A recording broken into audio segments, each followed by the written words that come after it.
Bienvenue sur Le cinéma est partout.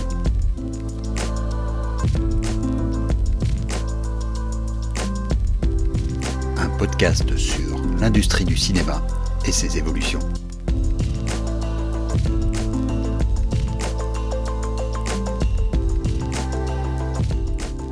Nous voilà donc à la saison 2 de ce podcast, après un peu plus d'un mois d'interruption.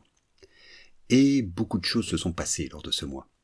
Une nouvelle giga-chaîne de salles de cinéma, Cineworld, a révélé ses difficultés financières, Disney a dépassé Netflix sur le marché du streaming, et Lightyear a révélé les difficultés de Pixar à encore attirer le grand public en salle. Mais je voudrais m'attarder sur un autre événement, en apparence assez mineur, qui me semble dire certaines choses sur la nouvelle donne dans l'industrie cinématographique. Il s'agit de l'arrêt de la production du film Bad Girl d'Adil El Arbi et Bilal Fallah. Ce n'est pas le premier film pris dans les raies de ce qu'on appelle le Development Hell.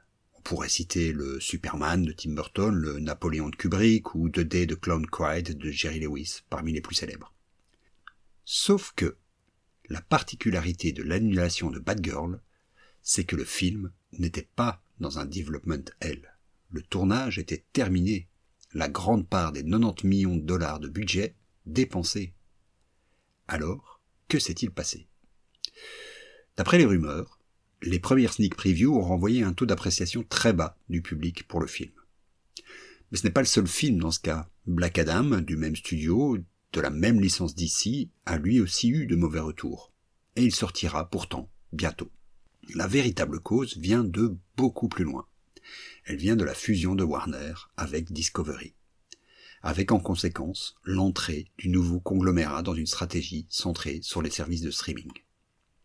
Or, comme vient de le prouver Disney, la domination sur ce marché repose sur l'exploitation de licences fortes, sur la création d'univers narratifs cohérents. Disney possède Star Wars, Marvel ou encore des licences Alien ou Predator. Warner possède Harry Potter de Wizarding World, DC Comics, avec en fer de lance l'univers Batman, ou encore Game of Thrones. La raison officielle donnée par Warner pour l'annulation de Bad Girl n'a rien à voir avec la qualité du film, qui a certes peut-être sans doute joué à la marge. Non, l'annulation est liée à un changement de stratégie commerciale et éditoriale, dans laquelle le film Bad Girl ne cadrait tout simplement plus. L'histoire de Bad Girl, d'après ce qu'on sait, créait un univers parallèle dans la galaxie DC, avec son propre Batman, ses propres super-vilains, etc. Des personnages qui ne rentrent pas dans la galaxie actuelle, d'où sont ressortis 2 filons exploités, de Joker et de Batman, les 2 récents reboots. Ça la place de fait Bad Girl dans la catégorie des films sacrifiables. Et la fusion de Warner avec Discovery exige des économies rapides, d'où la décision de retirer la prise, abruptement. Reste la question. Comment un film qui a déjà dépensé une grande part de ses 90 millions de budget peut-il être une économie ?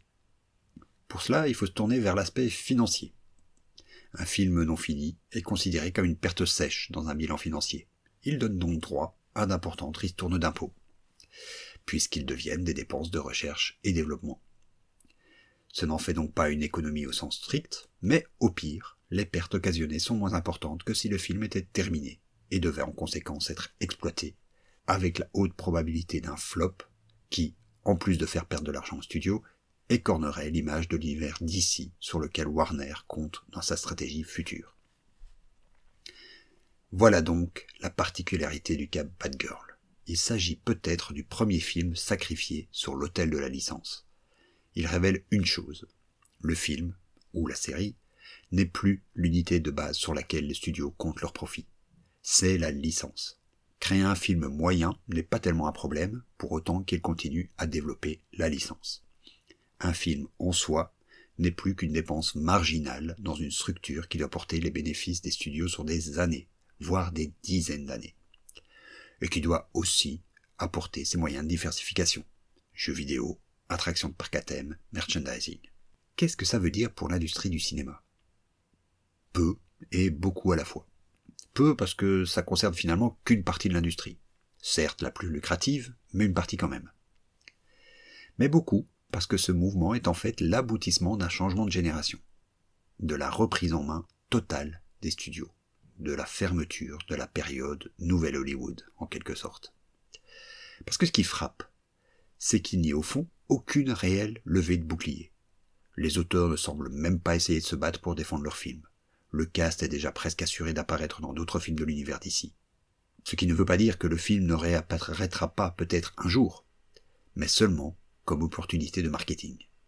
C'est justement cette absence relative de réaction qui marque l'arrivée à maturation de ce cycle, celle d'une génération de cinéastes mercenaires, qui n'ont pas peur de nourrir la machine à licence, si cela leur donne les moyens de faire des films plus personnels. Ce sont les Sam Raimi, les Taika Waititi, les frères Russo, les Zack Snyder, les Jon Favreau. Des gens qui naviguent facilement entre la commande et le projet plus personnel, entre la série et le film, qui ne vouent pas une dévotion à la salle. À bien y réfléchir, tout n'est pas à jeter dans cette manière de penser, même pour les indépendants. La prédominance de l'auteur, capable de bâtir une carrière sur une vision du cinéma, a depuis longtemps vécu dans les faits.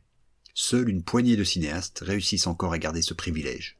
Les autres survivent à coups de commandes, plus ou moins honteuses, plus ou moins assumées, de boulot alimentaire comme prof ou formateur, et avec une énergie folle dépensée à faire exister leur projet.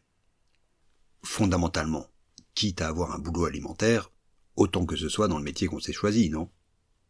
Encore faut-il avoir l'envie de faire revivre l'industrie du cinéma populaire, et ne pas se boucher le nez devant tout ce qui ressemble, de près ou de loin, à une comédie, une licence, une adaptation. À la semaine prochaine.